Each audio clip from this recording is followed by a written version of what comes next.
ਜਲ ਮੂਰਤ ਅਨਭਉ ਪ੍ਰਕਾਸ਼ ਅਮਿਤੋਜ ਕਹਿਜੈ। ਕੋਟ ਇੰਦਰ ਇੰਦਰਾਣ ਸਾਹੇ ਸਾਹਾਨ ਗਣਿਜੈ। ਤ੍ਰਿਭਵਨ ਮਹੀਪ ਸੁਰ ਨਰ ਅਸੁਰ ਨੇਤ ਨੇਤ ਬਨ ਤਿਰਣ ਕਹਿਤ। ਤੈ ਸਰਬ ਨਾਮ ਕਥੈ ਕਵਨ ਕਰਮ ਨਾਮ ਵਰਣਤ ਸੁਮਤ। ਫਿਰਤ ਫਿਰਤ ਪ੍ਰਭ ਆਇਆ ਪਰਿਆ ਤਉ ਸਰਣਾਏ। ਨਾਨਕ ਕੀ ਪ੍ਰਭ ਬੇਨਤੀ ਆਪਣੀ ਭਗਤੀ ਲਾਏ। ਦੀਨ ਦਰਦ ਦੁਖ ਭੰਜਨਾ ਘਟ ਘਟ ਨਾਥ ਅਨਾਥ। ਸ਼ਰਨ ਤੁਮਾਰੀ ਆਇਓ ਨਾਨਕ ਕੇ ਪ੍ਰਭ ਸਾਥ। ਵਾਹਿਗੁਰੂ ਜੀ ਸਲੋਕ ਮਹਲਾ ਤੀਜਾ। ਦਰਵੇਸ਼ੀ ਕੋ ਜਾਣਸੀ ਵਿਰਲਾ ਕੋ ਦਰਵੇਸ਼। ਜੇ ਘਰ ਘਰ ਹੰਢੈ ਮੰਗਦਾ ਤਿਗ ਜੀਵਨ ਤਿਗ ਵੇਸ਼। ਦਰਵੇਸ਼ੀ ਕੋ ਜਾਣਸੀ ਵਿਰਲਾ ਕੋ ਦਰਵੇਸ਼। ਜੇ ਘਰ ਘਰ ਹੰਢੈ ਮੰਗਦਾ ਤਿਗ ਜੀਵਨ ਤਿਗ ਵੇਸ਼।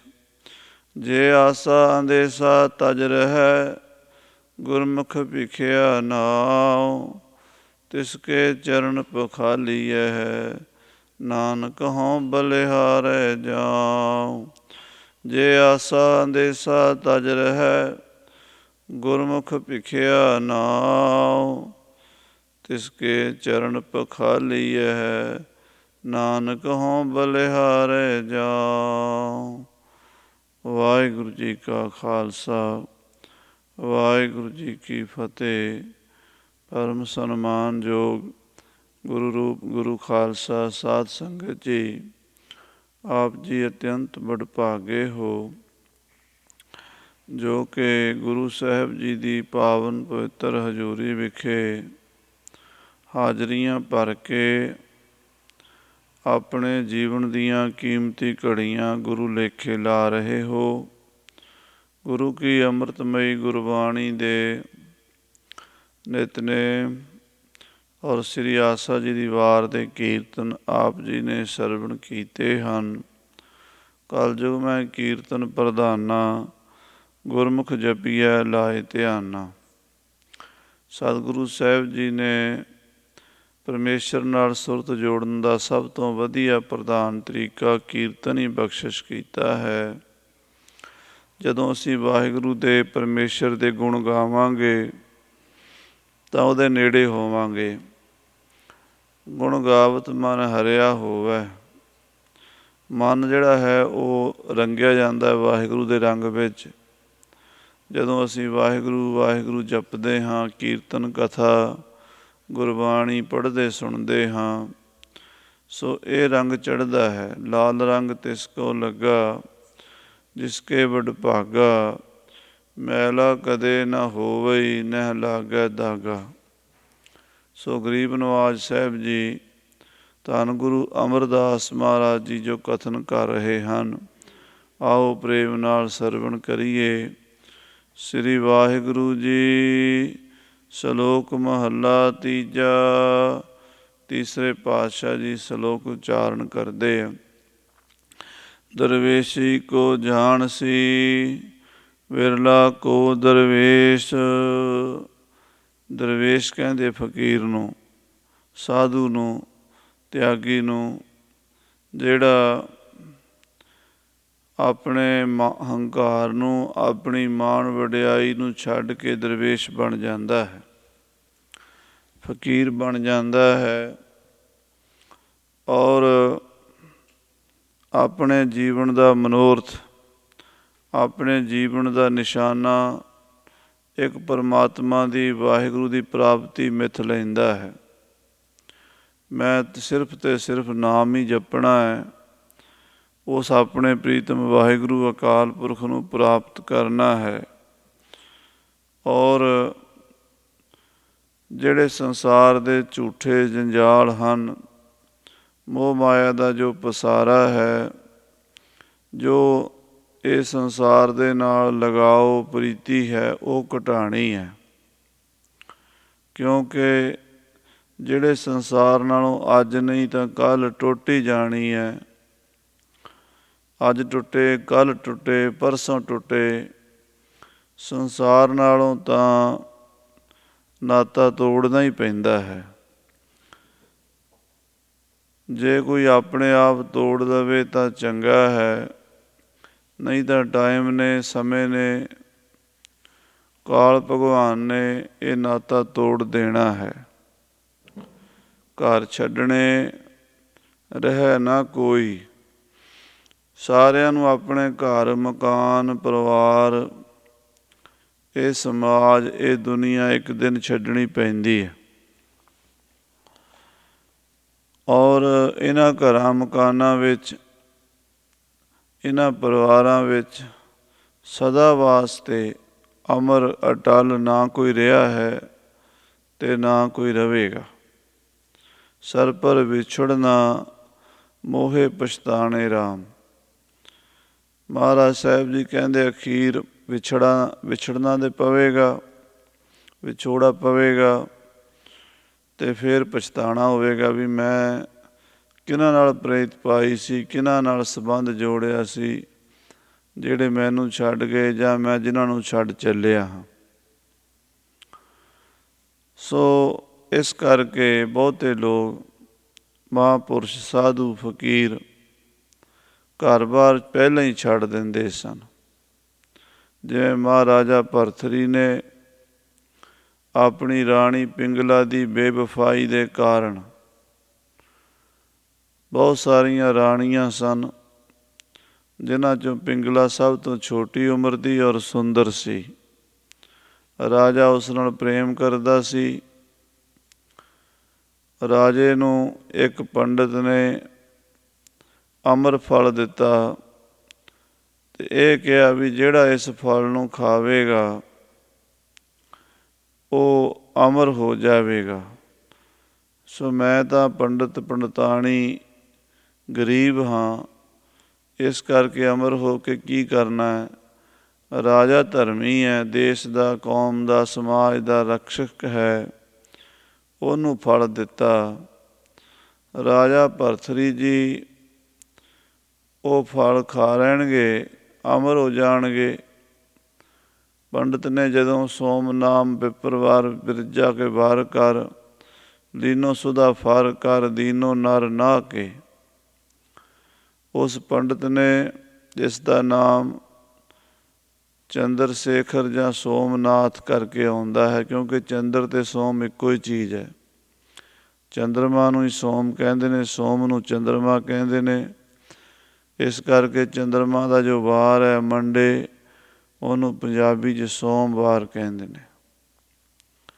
ਸੋ ਪੰਡਿਤ ਦਾ ਨਾਮ ਸੋਮਨਾਥ ਸੀ ਜਾਂ ਚੰਦਰ ਸ਼ੇਖਰ ਸੀ। ਸੋਮਨਾਥ ਵਿਪਰਵਾਰ ਗਿਰਜਾ ਕੇ ਵਾਰ ਕਰ, ਉਹਨੂੰ ਸ਼ਕਤੀ ਨੇ, ਚੰਡੀ ਨੇ ਵਰ ਦਿੱਤਾ, ਦੀਨੋ ਸੁਧਾ ਫਰ ਕਰ, ਦੀਨੋ ਨਰ ਨਾ ਕੇ।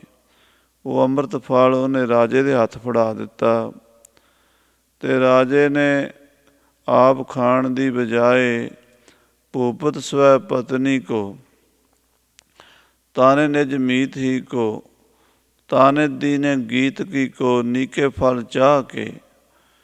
ਕਹਿੰਦੇ ਉਸ ਪਿੰਗਲਾ ਰਾਣੀ ਨੂੰ ਇੱਕ ਮੁਹਾਵਤ ਨਾਲ, ਜੋ ਹਾਥੀ ਚਲਾਉਂਦਾ ਸੀ, ਉਹਦੇ ਨਾਲ ਪ੍ਰੇਮ ਹੋ ਗਿਆ।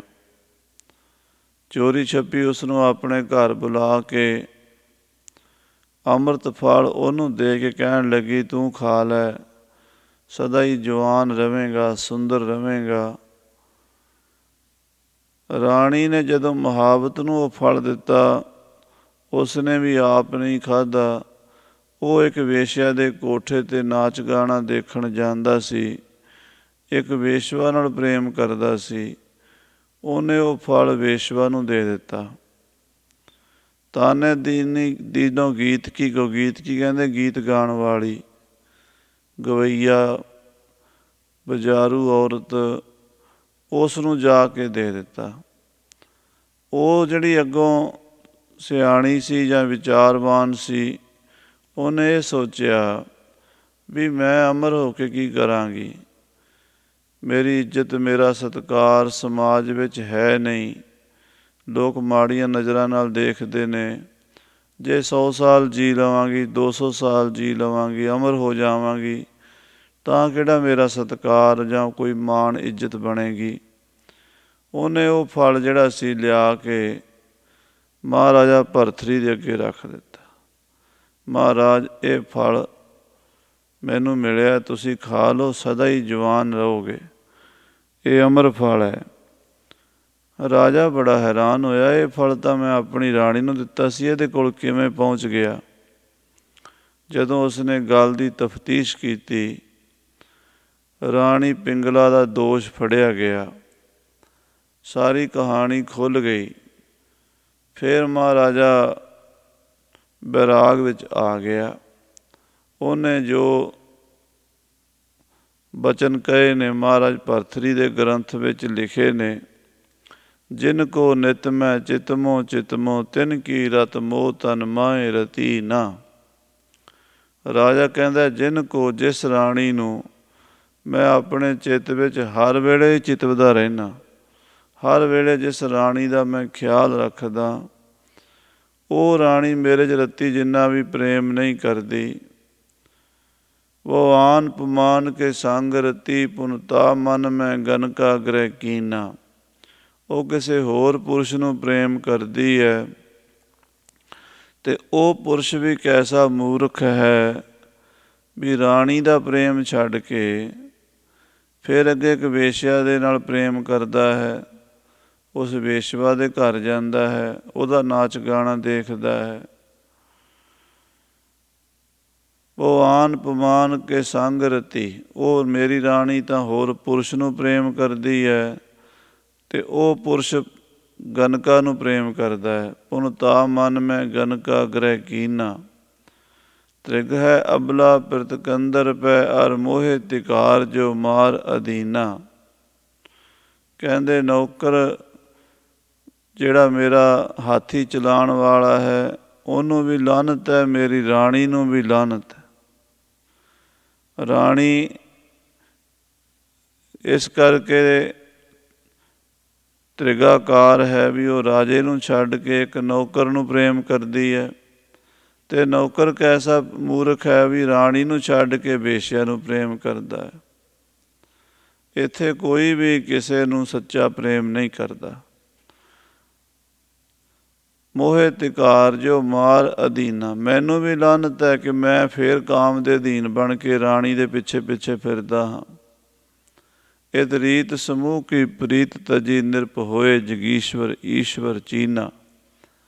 ਇਸ ਤਰ੍ਹਾਂ ਭਰਥਰੀ ਮਹਾਰਾਜ ਨੇ ਉਜੈਨ ਦੀ ਰਾਜਧਾਨੀ, ਆਪਣਾ ਪਰਿਵਾਰ, ਆਪਣੇ ਸੁੱਖ ਆਰਾਮ, ਰਾਜ ਭਾਗ ਸਭ ਛੱਡ ਦਿੱਤਾ। ਇੱਕ ਲੰਗੋਟੀ ਲਾ ਕੇ, ਫਕੀਰ ਬਣ ਕੇ, ਜੋਗੀ ਬਣ ਕੇ ਤਪੱਸਿਆ ਕੀਤੀ, ਸਾਧਨਾ ਕੀਤੀ, ਪਰਮ ਪਦ ਦੀ ਪ੍ਰਾਪਤੀ ਪ੍ਰਾਪਤ ਕਰਨ ਲਈ, ਪਰਮਾਤਮਾ ਨੂੰ ਪ੍ਰਾਪਤ ਕਰਨ ਲਈ ਯਤਨ ਕੀਤਾ। ਉਹ ਦਰਵੇਸ਼ ਬਣ ਗਿਆ। ਪਰ ਗੁਰੂ ਅਮਰਦਾਸ ਸਾਹਿਬ ਜੀ ਮਹਾਰਾਜ ਕਹਿੰਦੇ ਵੀ ਅਜੇ ਵੀ ਦਰਵੇਸ਼ ਬਣਨਾ ਇੰਨਾ ਵੀ ਸੌਖਾ ਨਹੀਂ, ਅਜੇ ਵੀ ਗੱਲ ਬੜੀ ਦੂਰ ਹੈ। ਦਰਵੇਸ਼ੀ ਕੋ ਜਾਣ ਸੀ ਵਿਰਲਾ ਕੋ ਦਰਵੇਸ਼। ਦਰਵੇਸ਼ੀ ਨੂੰ, ਫਕੀਰੀ ਨੂੰ ਕੋਈ ਵਿਰਲਾ ਬੰਦਾ ਹੀ ਪਹੁੰਚਿਆ ਹੈ। ਮਹਾਰਾਜ ਭਰਥਰੀ ਜਦੋਂ ਘਰੋਂ ਨਿਕਲੇ, ਇੱਕ ਸਿਰਹਾਣਾ ਲੈ ਲਿਆ, ਇੱਕ ਲੋਟਾ ਲੈ ਲਿਆ, ਪਾਣੀ ਪੀ ਲਿਆ ਕਰਾਂਗੇ, ਸਿਰਹਾਣਾ ਥੱਲੇ ਸਿਰ ਦੇ ਰੱਖ ਕੇ ਸੌਂ ਲਿਆ ਕਰਾਂਗੇ, ਕਿਉਂਕਿ ਰਾਜਾ ਸੀ, ਬੜੇ ਆਰਾਮ ਸੁੱਖ ਮਹਿਲਾਂ ਵਿੱਚ ਰਹਿਣਾ, ਹਾਥੀਆਂ ਘੋੜਿਆਂ ਦੀ ਸਵਾਰੀ, ਨੌਕਰ ਚਾਕਰ, ਵਧੀਆ ਵਧੀਆ ਖਾਣੇ, ਸੋਨਾ ਚਾਂਦੀ ਹੀਰੇ ਮੋਤੀ ਜਵਾਹਰਾਤ। ਅਤੇ ਅੱਜ ਫਕੀਰ ਬਣ ਕੇ ਜੰਗਲ 'ਚ ਰਹਿਣਾ ਬੜਾ ਔਖਾ ਹੈ। ਤੋ ਆਪ ਜੀ ਨੇ ਇੱਕ ਸਿਰਹਾਣਾ ਲੈ ਲਿਆ। ਜਦੋਂ ਸ਼ਹਿਰੋਂ ਤੁਰਿਆ, ਬਾਹਰ ਨਿਕਲਿਆ, ਇੱਕ ਬੰਦਾ ਬਾਂਹ ਦੇ ਉੱਤੇ ਸਿਰ ਧਰ ਕੇ ਸੁੱਤਾ ਪਿਆ। ਕਹਿਣ ਲੱਗਾ, ਸਿਰਹਾਣੇ ਦੀ ਕੀ ਲੋੜ ਹੈ, ਇਹ ਵੀ ਸਿੱਟ ਦਿੱਤਾ। ਅੱਗੇ ਜਾ ਕੇ ਦੇਖਿਆ, ਬੰਦਾ ਪਾਣੀ ਪੀ ਰਿਹਾ ਬੁੱਕ ਦੇ ਨਾਲ, ਭਾਂਡੇ ਦੀ ਲੋੜ ਨਹੀਂ, ਉਹ ਪਿਆਲਾ ਵੀ ਸੁੱਟ ਦਿੱਤਾ। ਹੁਣ ਬਿਲਕੁਲ ਨਿਰਲੇਪ ਹੋ ਕੇ ਵੀ ਬੜੀ ਤਪੱਸਿਆ ਕੀਤੀ, ਬਨਾਰਸ ਚਲਾ ਗਿਆ। ਬਨਾਰਸ ਦੇ ਵਿੱਚ ਸਵੇਰ ਦਾ ਟਾਈਮ ਸੀ। ਕਿਸੇ ਨੇ ਪਾਨ ਖਾ ਕੇ ਥੁੱਕਿਆ ਹੋਇਆ ਸੀ ਅਤੇ ਲਾਲ ਸਮਝ ਕੇ ਉਹਨੂੰ ਹੱਥ ਪਾ ਲਿਆ। ਹੱਥ ਪੀਕ ਨਾਲ ਭਰ ਗਿਆ ਅਤੇ ਉੱਥੇ ਬਚਨ ਕਹੇ ਨੇ, ਰਤਨ ਜੜਤ ਮੰਦਰ ਤਜੇ ਅਰ ਸਖੀਅਨ ਕੇ ਸਾਥ। ਕਹਿੰਦੇ ਸੋਨੇ ਚਾਂਦੀ ਦੇ ਰਤਨਾਂ ਦੇ ਬਣੇ ਹੋਏ ਮਹਿਲ ਛੱਡ ਦਿੱਤੇ, ਸਖੀਆਂ ਦੇ ਰਾਣੀਆਂ ਮਹਾਰਾਣੀਆਂ ਦੇ ਸਾਥ ਛੱਡ ਦਿੱਤੇ, ਸੋਨੇ ਚਾਂਦੀ ਹੀਰੇ ਮੋਤੀ ਛੱਡ ਦਿੱਤੇ, ਪਰ ਮਨ ਦੀ ਤ੍ਰਿਸ਼ਨਾ ਅਜੇ ਨਹੀਂ ਬੁਝੀ। ਅੱਜ ਭਰਾ ਪੀਕ ਸੇ ਹਾਥ। ਫਿਰ ਉਸਨੇ ਅਕਾਲ ਪੁਰਖ ਅੱਗੇ ਅਰਦਾਸ ਕੀਤੀ, ਮੈਨੂੰ ਪੂਰਾ ਗੁਰੂ ਮਿਲਾਓ ਤਾਂ ਦਰਸ਼ਨ ਦਿਦਾਰੇ ਹੋਣ ਅਕਾਲ ਪੁਰਖ ਦੇ। ਤਾਂ ਆਕਾਸ਼ਬਾਣੀ ਹੋਈ ਵੀ ਕਲਯੁਗ 'ਚ ਗੁਰੂ ਨਾਨਕ ਦੇਵ ਜੀ ਆਉਣਗੇ, ਉਹ ਤੇਰਾ ਉਧਾਰ ਕਰਨਗੇ। ਸੋ ਫਿਰ ਇਸ ਨੇ ਯੋਗ ਬਲ ਨਾਲ ਆਪਣੀ ਆਯੂ ਵਧਾ ਕੇ ਗੁਰੂ ਨਾਨਕ ਦੀ ਉਡੀਕ ਕੀਤੀ ਸੀ। ਫਿਰ ਗੁਰੂ ਨਾਨਕ ਦੇਵ ਜੀ ਨੂੰ ਮਿਲਿਆ ਸੀ ਅਤੇ ਮਹਾਰਾਜ ਨੇ ਉਪਦੇਸ਼ ਵੀ ਦਿੱਤਾ ਸੀ, ਸੁਣ ਭਰਥਰ ਨਾਨਕ ਕਹਿ ਵਿਚਾਰ, ਉੱਤਰ ਅਵਘਟ ਸਰਵਰ ਨਹਾਵੈ ਬਕੈ ਨ ਬੋਲੈ, ਹਰ ਗੁਣ ਗਾਵੈ ਜਲ ਆਕਾਸੀ ਸੁਨ ਸਮਾਵੈ, ਸਤ ਰਸ ਝੋਲ ਮਹਾਰਸ ਪਾਵੈ। ਇਹ ਅਸ਼ਟਪਦੀ ਗੁਰੂ ਸਾਹਿਬ ਜੀ ਨੇ ਭਰਥਰੀ ਦੇ ਪ੍ਰਤੀ ਉਚਾਰਨ ਕੀਤੀ ਸੀ। ਹੋਰ ਵੀ ਬਹੁਤ ਸਾਰੇ ਸ਼ਬਦ ਹਨ ਜਿਹੜੇ ਭਰਥਰੀ ਨੂੰ ਉਪਦੇਸ਼ ਦਿੱਤੇ ਹਨ। ਸੋ ਸਾਧ ਸੰਗਤ ਜੀ, ਫਕੀਰੀ ਕਰਨੀ ਸੌਖੀ ਨਹੀਂ, ਦਰਵੇਸ਼ੀ ਕੋ ਜਾਣ ਸੀ ਵਿਰਲਾ ਕੋ ਦਰਵੇਸ਼। ਮਹਾਰਾਜ ਕਹਿੰਦੇ ਦਰਵੇਸ਼ ਬਣਨਾ ਔਖਾ ਹੈ, ਕੋਈ ਵਿਰਲਾ ਹੀ ਦਰਵੇਸ਼ ਬਣਦਾ। ਫਕੀਰ ਵੀ ਬਣਨਾ ਕੋਈ ਸੌਖਾ ਕੰਮ ਨਹੀਂ। ਹੱਦ ਟੱਪੇ ਓਲੀਆ, ਬੇਹੱਦ ਟੱਪੇ ਪੀਰ, ਹੱਦ ਬੇਹੱਦ ਦੋਵੇਂ ਟੱਪੇ, ਤਿਸ ਕਾ ਨਾਉ ਫਕੀਰ। ਜੇ ਘਰ ਘਰ ਹੰਡੈ ਮੰਗਦਾ, ਤਿਗ ਜੀਵਨ ਤਿਗ ਵੇਸ਼। ਜਿਹੜਾ ਘਰ ਘਰ ਮੰਗਦਿਆਂ ਹੀ ਜ਼ਿੰਦਗੀ ਲੰਘਾ ਦਿੰਦਾ ਹੈ, ਉਹਦੀ ਫਕੀਰੀ ਕਾਹਦੀ। ਉਹਦਾ ਜੀਵਨ ਵੀ ਤ੍ਰਿਗ ਹੈ, ਉਹਦਾ ਫਕੀਰਾਂ ਵਾਲਾ ਪਾਇਆ ਬਾਣਾ ਵੀ ਤ੍ਰਿਗ ਹੈ। ਕਿਉਂ? ਫਕੀਰੀ ਨੂੰ ਸਮਝਿਆ ਹੀ ਨਹੀਂ, ਫਕੀਰੀ ਤੱਕ ਪਹੁੰਚਿਆ ਹੀ ਨਹੀਂ। ਉਹ ਰੱਬੀ ਇਸ਼ਕ, ਅਕਾਲ ਪੁਰਖ ਪਰਮਾਤਮਾ ਦੀ ਮਸਤੀ, ਉਹ ਕਿਸੇ ਵਿਰਲੇ ਨੂੰ ਚੜ੍ਹਦੀ ਹੈ। ਨਹੀਂ ਤਾਂ ਫਕੀਰੀ ਬਾਣਾ ਪਾ ਕੇ ਵੀ ਲੋਕ ਮੰਗਦੇ ਹੀ ਫਿਰਦੇ ਹਨ, ਤੋ ਵਿਰਲੇ ਹਨ ਐਸੇ ਮਹਾਤਮਾ। ਅਸਲ ਮਰਜ਼ਾਦਾ ਤਾਂ ਸਾਧੂ ਦੀ ਹੁੰਦੀ ਹੈ ਵੀ ਇੱਕ ਟਾਈਮ ਮੰਗਣ ਜਾਵੇ ਔਰ ਜਿੱਥੇ ਪ੍ਰਸ਼ਾਦਾ ਮਿਲ ਜਾਵੇ ਇੱਕ ਅੱਧਾ ਲੈ ਕੇ ਛੱਕ ਕੇ ਅਤੇ ਆਪਣੇ ਜਲ ਛੱਕ ਕੇ ਬੁੱਕ ਨਾਲ ਅਤੇ ਭਜਨ ਬੰਦਗੀ ਕਰਨ ਲੱਗ ਜਾਵੇ। ਇਹੋ ਜਿਹੇ ਸਾਧੂ ਬਿਰਕਤ ਬਹੁਤ ਘੱਟ ਹੁੰਦੇ ਹੈ। ਅਸੀਂ ਆਪਣੀ ਜ਼ਿੰਦਗੀ 'ਚ ਇੱਕ ਬਾਬਾ ਦਇਆਨੰਦ ਜੀ ਸਾਧੂ ਮਹਾਂਪੁਰਸ਼ ਦੇਖੇ ਹਨ। ਅੰਬਾਲੇ ਆ ਗਏ ਸਨ ਅਖੀਰਲੇ ਸਮੇਂ, ਤਾਂ ਉਹ ਮਹਾਂਪੁਰਸ਼ਾਂ ਨੇ ਸਾਰੀ ਉਮਰ ਪੈਦਲ ਹੀ ਤੁਰਦੇ ਸਨ, ਗੱਡੀ ਬੱਸ 'ਤੇ ਕਿਤੇ ਨਹੀਂ ਸਨ ਜਾਂਦੇ। ਵਿਦਵਾਨ ਬਹੁਤ ਸਨ, ਬਾਣੀ ਦੇ ਵੀ ਅਤੇ ਸ਼ਾਸਤਰਾਂ ਦੇ ਵੀ, ਪਰੰਤੂ ਪ੍ਰਸ਼ਾਦਾ ਇੱਕ ਟਾਈਮ ਤਿੰਨਾਂ ਘਰਾਂ 'ਚ ਮੰਗਣ ਜਾਂਦੇ ਸਨ। ਜਿਹੜੇ ਘਰ ਸਾਹਮਣੇ ਆ ਜਾਣ, ਪਹਿਲੇ ਘਰ ਦੇ ਵਿੱਚ ਜਾ ਕੇ ਬੂਹੇ 'ਤੇ ਖੜ੍ਹ ਜਾਣਾ। ਘਰ ਵਾਲਿਆਂ ਨੇ ਜੇ ਪ੍ਰਸ਼ਾਦਾ ਦੇ ਤਾ ਛਕ ਲਿਆ, ਵਾਪਸ ਆ ਗਏ।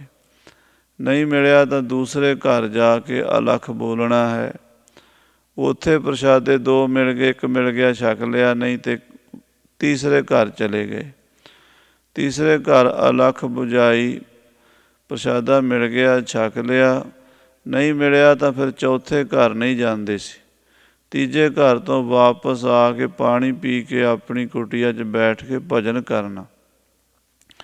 ਇਹ ਸਮਝ ਲੈਣਾ ਵੀ ਪਰਮਾਤਮਾ ਨੇ ਅੱਜ ਮੇਰੇ ਕਰਮਾਂ 'ਚ ਲਿਖਿਆ ਹੀ ਨਹੀਂ, ਪਰ ਆਪੇ ਹੀ ਪਰਮਾਤਮਾ ਇਹੋ ਜਿਹੇ ਮਹਾਂਪੁਰਸ਼ਾਂ ਨੂੰ ਭੇਜ ਦਿੰਦਾ ਹੈ। ਸੋ ਐਸਾ ਬਣਨਾ ਤਾਂ ਬੜਾ ਔਖਾ ਹੈ। ਜਿਹੜੇ ਘਰ ਘਰ ਜਾ ਕੇ ਮੰਗੀ ਜਾਂਦੇ ਆ, ਸਾਰਾ ਦਿਨ ਮੰਗਣ ਵਾਸਤੇ ਹੀ ਫਕੀਰ ਬਣ ਗਏ। ਮਹਾਰਾਜ ਕਹਿੰਦੇ ਜੇ ਘਰ ਘਰ ਹੰਡੈ ਮੰਗਦਾ, ਤਿਗ ਜੀਵਨ ਤਿਗ ਵੇਸ਼। ਉਹਨਾਂ ਦਾ ਲਿਬਾਸ ਸਾਧੂਆਂ ਵਾਲਾ ਵੀ ਕਿਸੇ ਕੰਮ ਦਾ ਨਹੀਂ, ਉਹਨਾਂ ਦਾ ਜੀਵਨ ਵੀ ਤ੍ਰਿਗ ਹੈ। ਜੇ ਆਸਾ ਅੰਦੇਸਾ ਤਜ ਰਹਿ, ਗੁਰਮੁਖ ਭਿਖਿਆ ਨਾਉ। ਜੇ ਸੰਸਾਰ ਦੀ ਆਸਾ ਵੀ ਆਹ ਮਿਲ ਜਾਵੇ, ਉਹ ਮਿਲ ਜਾਵੇ, ਅੰਦੇਸਾ ਪਤਾ ਨਹੀਂ ਮਿਲੇਗਾ ਕਿ ਨਹੀਂ ਮਿਲੇਗਾ। ਇਹਨਾਂ ਦੋਵਾਂ ਗੱਲਾਂ ਨੂੰ ਛੱਡ ਕੇ ਰਵੇ ਅਤੇ ਨਾਮ ਦੀ ਭਿਖਿਆ ਪ੍ਰਾਪਤ ਕਰੇ। ਵਾਹਿਗੁਰੂ ਦਾ ਨਾਮ ਹੀ ਮੰਗੇ। ਤਿਸਕੇ ਚਰਨ ਪਖਾਲੀਐ, ਨਾਨਕ ਹੋਂ ਬਲਿਹਾਰੈ ਜਾਉ। ਐਸੇ ਫਕੀਰ ਦੇ ਚਰਨ ਧੋ ਕੇ ਪੀਣੇ ਚਾਹੀਦੇ ਆ। ਚਰਨ ਸਾਧ ਕੇ ਧੋਏ ਧੋਏ ਪੀਓ, ਅਰਪ ਸਾਧ ਕੋ ਆਪਣਾ ਜੀਓ। ਇਹੋ ਜਿਹਾ ਦਰਵੇਸ਼ ਕਿਤੇ ਮਿਲ ਜਾਵੇ। ਬਹੁਤ ਘੱਟ ਲੱਖ ਕਰੋੜਾਂ ਵਿੱਚੋਂ ਕੋਈ ਇਹੋ ਜਿਹਾ ਦਰਵੇਸ਼ ਮਿਲਦਾ ਹੈ ਜਿਹੜਾ ਪਰਮੇਸ਼ਰ ਨੂੰ ਮਿਲਦਾ ਹੈ। ਸਾਧ ਸੰਗਤ ਦੀ ਗ੍ਰਸਤੀ ਬਣਨਾ ਵੀ ਬੜਾ ਔਖਾ ਹੈ ਅਤੇ ਸਾਧੂ ਬਣਨਾ ਵੀ ਬੜਾ ਔਖਾ ਹੈ। ਅੱਗੇ ਚੱਲ ਕੇ ਵਿਚਾਰ ਸਰਵਣ ਕਰਾਂਗੇ। ਸਮੇਂ ਲਿਹਾਜ਼ ਨਾਲ ਸਮਾਪਤੀ ਹੈ। ਫਤਿਹ ਬੁਲਾਓ। ਵਾਹਿਗੁਰੂ ਜੀ ਕਾ ਖਾਲਸਾ, ਵਾਹਿਗੁਰੂ ਜੀ ਕੀ ਫਤਿਹ। ਰਾਮ ਕਲੀ ਮਹੱਲਾ ਤੀਜਾ। ਆਨੰਦ ਕਾਰ ਸਤਿਗੁਰ ਪ੍ਰਸਾਦ। ਆਨੰਦ ਪਿਆ ਮੇਰੀ ਮਾਏ, ਸਤਿਗੁਰੂ ਮੈਂ ਪਾਇਆ। ਸਤਿਗੁਰ ਤਾਂ ਪਾਇਆ ਸਹਿ ਸੇਤੀ, ਮਨ ਵਜੀਆਂ ਵਧਾਈਆਂ। ਰਾਗ ਰਤਨ ਪਰਵਾਰ ਭਰੀਆਂ, ਸ਼ਬਦ ਗਾਵਣ ਆਈਆਂ। ਸ਼ਬਦੋ ਤਾਂ ਗਾਵੋ ਹਰੀ ਕੇਰਾ, ਮਨ ਜਿਨੀ ਵਸਾਇਆ। ਕਹਿ ਨਾਨਕ ਆਨੰਦ ਹੋਆ, ਸਤਿਗੁਰੂ ਮੈਂ ਪਾਇਆ। ਏ ਮਨ ਮੇਰਿਆ ਤੂੰ ਸਦਾ ਰਹੋ ਹਰ ਨਾਲੇ, ਹਰ ਨਾਲ ਰਹੋ ਤੂੰ ਮਨ ਮੇਰੇ। ਦੁੱਖ ਸਭ ਵਿਸਾਰਣਾ, ਅੰਗੀਕਾਰ ਉਹ ਕਰੇ ਤੇਰਾ। ਕਾਰਜ ਸਭ ਸਵਾਰਣਾ, ਸਭਨਾ ਗੱਲਾਂ ਸਮਰੱਥ ਸੁਆਮੀ। ਸੋ ਕਿਉ ਮਨੋ ਵਿਸਾਰੇ, ਕਹਿ ਨਾਨਕ ਮਨ ਮੇਰੇ। ਸਦਾ ਰਹੋ ਹਰ ਨਾਲੇ, ਸਾਚੇ ਸਾਹਿਬਾ ਕਿਆ ਨਾਹੀਂ ਕਰ ਤੇਰਾ। ਘਰ ਤਾਂ ਤੇਰਾ ਸਭ ਕੁਛ ਹੈ, ਤਿਸਦੇ ਹੈ ਸੋ ਪਾਵੇ। ਸਦਾ ਸਿਵ ਸਲਾਹ ਤੇਰੀ, ਨਾਮ ਮਨ ਵਸਾਵੇ। ਨਾਮ ਜਿਨ ਕੇ ਮਨ ਵਸਿਆ, ਵਾਜੇ ਸ਼ਬਦ ਕਨੇਰੇ। ਕਹਿ ਨਾਨਕ ਸੱਚੇ ਸਾਹਿਬ ਕਿਆ ਨਾਹੀਂ ਕਰ ਤੇਰਾ। ਸਾਚਾ ਨਾਮ ਮੇਰਾ ਆਧਾਰੋ, ਸਾਚ ਨਾਮ ਆਧਾਰ ਮੇਰਾ। ਜਿਨ ਭੁੱਖਾਂ ਸਭ ਗਵਾਈਆਂ, ਕਰ ਸ਼ਾਂਤ ਸੁਖ ਮਨ ਆਏ ਵਸਿਆ। ਜਿਨ ਇੱਛਾ ਸਭ ਪੁਜਾਈਆਂ, ਸਦਾ ਕੁਰਬਾਨ ਕੀਤਾ ਗੁਰੂ ਵਿਟੋਂ। ਜਿਸ ਦੀਆਂ ਇਹ ਵਡਿਆਈਆਂ, ਕਹਿ ਨਾਨਕ ਸੁਣੋ ਸੰਤੋ। ਸ਼ਬਦ ਤਰੋ ਪਿਆਰੋ, ਸਾਚਾ ਨਾਮ ਮੇਰਾ ਆਧਾਰੋ। ਵਾਜੇ ਪੰਜ ਸ਼ਬਦ ਤਿਤ ਘਰ ਸੁਭਾਗੈ, ਘਰ ਸੁਭਾਗੈ ਸ਼ਬਦ ਵਾਜੇ। ਕਲਾ ਜਿਤ ਕਰ ਤਾਰੀਆ, ਪੰਚ ਦੂਤ ਤੁਧ ਵਸ ਕੀਤੇ। ਕਾਲ ਕੰਟਕ ਮਾਰਿਆ, ਤੁਰ ਕਰਮ ਪਾਇਆ। ਤੁਧ ਜਿਨ ਕੋ ਸੇ ਨਾਮ ਹਰਿ ਕੈ ਲਾਗੇ। ਕਹਿ ਨਾਨਕ ਤੈ ਸੁਖ ਹੋਆ, ਤਿਤ ਕਰ ਅਨਹਦ ਵਾਜੇ। ਅਨੰਦ ਸੁਣੋ ਵਡ ਭਾਗੀ ਹੋ, ਸਗਲ ਮਨੋਰਥ ਪੂਰੇ। ਪਾਰ ਬ੍ਰਹਮ ਪ੍ਰਭ ਪਾਇਆ, ਉਤਰੇ ਸਗਲ ਵਿਸੂਰੇ। ਦੁਖ ਰੋਗ ਸੰਤਾਪ ਉਤਰੇ, ਸੁਣੀ ਸੱਚੀ ਬਾਣੀ। ਸੰਤ ਸਾਜਨ ਭਏ ਸਰਸੇ, ਪੂਰੇ ਗੁਰ ਤੇ ਜਾਣੀ। ਸੁਣਤੇ ਪੁਨੀਤ ਕਹਿਤੇ ਪਵਿੱਤ, ਸਤਿਗੁਰ ਰਹਾ ਭਰਪੂਰੇ। ਬਿਨਵੰਤ ਨਾਨਕ ਗੁਰ ਚਰਨ ਲਾਗੇ, ਵਾਜੇ ਅਨਹਦ ਤੂਰੇ। ਸਲੋਕ ਪਵਨ ਗੁਰੂ ਪਾਣੀ ਪਿਤਾ, ਮਾਤਾ ਤਰਤ ਮਹਤ। ਦਿਵਸ ਰਾਤ ਦੁਇ ਦਾਈ ਦਾਇਆ, ਖੇਲੈ ਸਗਲ ਜਗਤ। ਚੰਗਿਆਈਆਂ ਬੁਰਿਆਈਆਂ ਵਾਚੈ ਧਰਮ ਹਦੂਰ। ਕਰਮੀ ਆਪੋ ਆਪਣੀ, ਕੇ ਨੇੜੇ ਕੇ ਦੂਰ। ਜਿਨੀ ਨਾਮ ਧਿਆਇਆ, ਗਏ ਮਸਕਤ ਕਾਲ। ਨਾਨਕ ਤੇ ਮੁਖ ਉਜਲੇ, ਕੀਤੀ ਛੁੱਟੀ ਨਾਲ। ਜਿਨੀ ਨਾਮ ਧਿਆਇਆ, ਗਏ ਮਸਕਤ ਕਾਲ। ਨਾਨਕ ਤੇ ਮੁਖ ਉਜਲੇ, ਕੀਤੀ ਛੁੱਟੀ ਨਾਲ। ਵਾਹਿਗੁਰੂ ਜੀ ਕਾ ਖਾਲਸਾ, ਵਾਹਿਗੁਰੂ ਜੀ ਕੀ ਫਤਿਹ। ਤੂੰ ਠਾਕੁਰ।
ਨਾਨਕ ਸਭ ਤੇਰੀ ਵਡਿਆਈ, ਕੋਈ ਨਾਉ ਨ ਜਾਣੈ ਮੇਰਾ। ਹੋ ਆਇਆ ਦੂਰੋਂ ਚੱਲ ਕੇ, ਮੈਂ ਤੱਕੀ ਤੋ ਸਰਣਾਏ ਜੀਓ। ਮੈਂ ਆਸਾ ਰੱਖੀ ਚਿੱਤ ਮੈਂ, ਮੇਰਾ ਸਭੋ ਦੁੱਖ ਗਵਾਏ ਜੀਓ। ਵਾਹਿਗੁਰੂ ਜੀ ਧਨਾਸਰੀ ਭਗਤ ਰਵਿਦਾਸ ਜੀ ਕੀ। ਏਕ ਓੰਕਾਰ ਸਤਿਗੁਰ ਪ੍ਰਸਾਦ। ਹਮ ਸਰ ਦੀਨ ਦਇਆਲ ਨ ਤੁਮ ਸਰ, ਅਬ ਪਤਿਆਰ ਕਿਆ ਕੀਜੈ। ਬਚਨੀ ਤੋਰ ਮੋਰ ਮਨ ਮਾਨੈ, ਜਨ ਕੋ ਪੂਰਨ ਦੀਜੈ। ਹਮ ਸਰ ਦੀਨ ਦਇਆਲ ਨ ਤੁਮ ਸਰ, ਅਬ ਪਤਿਆਰ ਕਿਆ ਕੀਜੈ। ਬਚਨੀ ਤੋਰ ਮੋਰ ਮਨ ਮਾਨੈ, ਜਨ ਕੋ ਪੂਰਨ ਦੀਜੈ। ਹਉ ਬਲ ਬਲ ਜਾਉ ਰਮਈਆ ਕਾਰਨੇ, ਕਾਰਨ ਕਵਨ ਅਬੋਲ ਰਹਾਉ। ਬਹੁਤ ਜਨਮ ਬਿਛਰੇ ਥੇ ਮਾਧੋ, ਇਹੋ ਜਨਮ ਤੁਮਾਰੇ ਲੇਖੇ। ਕਹਿ ਰਵਿਦਾਸ ਆਸ ਲਗ ਜੀਵੋ, ਚਿਰ ਭਇਓ ਦਰਸ਼ਨ ਦੇਖੇ। ਬਹੁਤ ਜਨਮ ਬਿਛਰੇ ਥੇ ਮਾਧੋ, ਇਹੋ ਜਨਮ ਤੁਮਾਰੇ ਲੇਖੇ। ਕਹਿ ਰਵਿਦਾਸ ਆਸ ਲਗ ਜੀਵੋ, ਚਿਰ ਭਇਓ ਦਰਸ਼ਨ ਦੇਖੇ। ਵਾਹਿਗੁਰੂ ਜੀ ਕਾ ਖਾਲਸਾ, ਵਾਹਿਗੁਰੂ ਜੀ ਕੀ ਫਤਿਹ। ਜਪੋ ਸਤਿਨਾਮ ਸਤਿਨਾਮ ਸਤਿਨਾਮ ਜੀ। ਵਾਹਿਗੁਰੂ ਵਾਹਿਗੁਰੂ ਵਾਹਿਗੁਰੂ ਜੀ। ਜਪੋ ਸਤਿਨਾਮ ਸਤਿਨਾਮ ਸਤਿਨਾਮ ਜੀ। ਵਾਹਿਗੁਰੂ ਜਪੋ ਸਤਿਨਾਮ ਸਤਿਨਾਮ ਸਤਿਨਾਮ ਜੀ। ਵਾਹਿਗੁਰੂ ਵਾਹਿਗੁਰੂ ਵਾਹਿਗੁਰੂ ਜੀ। ਵਾਹਿਗੁਰੂ ਜੀ ਕਾ ਖਾਲਸਾ, ਵਾਹਿਗੁਰੂ ਜੀ ਕੀ